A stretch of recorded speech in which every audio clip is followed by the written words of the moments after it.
Dumbbell row.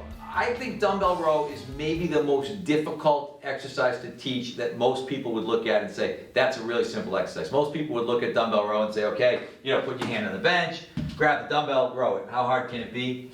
If you've ever worked with middle school kids, you will realize it is extremely difficult, because what you really have to do is you've got to get them to figure out hip position, you've got to get them to figure out spine position, and then you've got to get them to figure out the rowing action. So there's for an exercise where you really look and think, it's really just my shoulder and elbow moving, there's a tremendous amount going on. We have a bunch of ways to teach this, and I'm not going to tell you there's one best way, because we still are struggling with, okay, what is the best way to do this?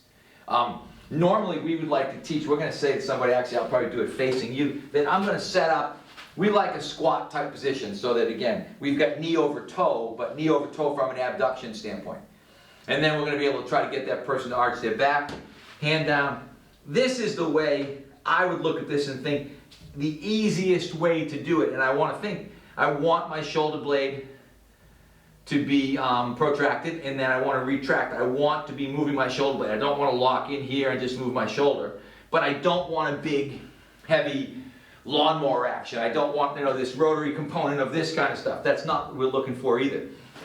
The problem becomes, okay, what do you do when you don't get that? Some people will say, hey, let's go, go hand and knee on the bench, go this way. For some people, that works. The other thing that we've done, I like straddling the bench, because if I straddle the bench, this knee now is prevented from caving in. So I'm going to get myself in a better position this way and be able to teach dumbbell row.